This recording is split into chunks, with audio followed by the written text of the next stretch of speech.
And let's kickstart this newscast with the latest coming in from the UK as British Prime Minister Boris Johnson has given an ultimatum to his party MPs to vote in favour of his Brexit plans. He has hinted at a snap election if MPs fail to support him. Now, Prime Minister Johnson wants Britain to leave the European Union on October 31st, irrespective of whether there is a deal or no deal.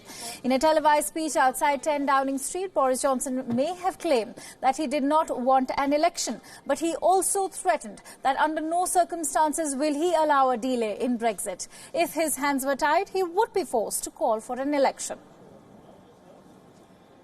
We're leaving on the 31st of October, no ifs or buts. We will not accept any attempt to go back on our promises or scrub that referendum. And armed and fortified with that conviction, I believe we will get a deal at that crucial summit in October, a deal that Parliament will certainly be able to scrutinise. And in the meantime, let's let our negotiators get on with their work without that sword of Damocles over their necks and without an election. Without an election. I don't want an election. You don't want.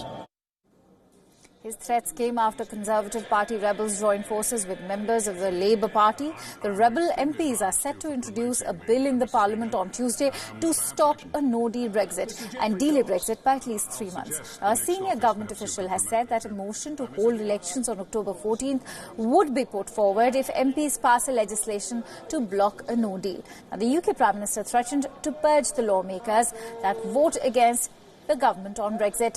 He called for an emergency meeting in 10 Downing Street to discuss the measures to be taken if his plan doesn't get enough votes. Now, Johnson is hoping to get a better withdrawal deal during the European summit, which is set to be held on October 17th.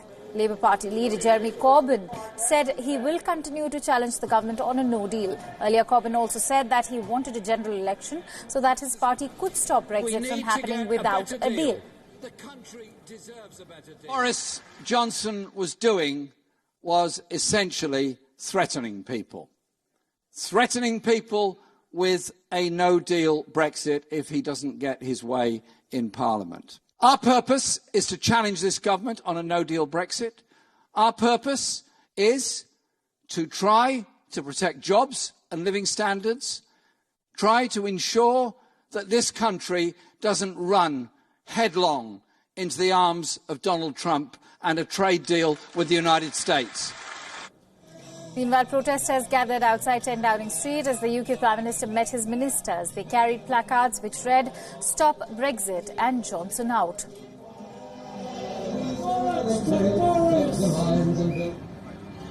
The protesters also marched in Manchester against the government's move to suspend the Parliament in the final weeks leading up to Brexit.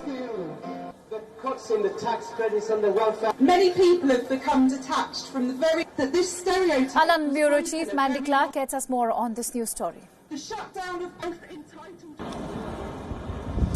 That's the big question here. Did Boris Johnson just announce a new election? Of course, when he was standing at the podium, he made it very clear he doesn't want another election. He knows the public doesn't want another election, but he made it quite clear if the MPs put him in a corner and hem in his negotiating strategy, forcing him to stick to preventing a no-deal situation, then he'll feel like he can't successfully negotiate with the EU and possibly bring us back to the ballot box. Of course, across the weekend we saw protests. The major chant was "Stop the coup." It also was major protests across the country on Monday as well.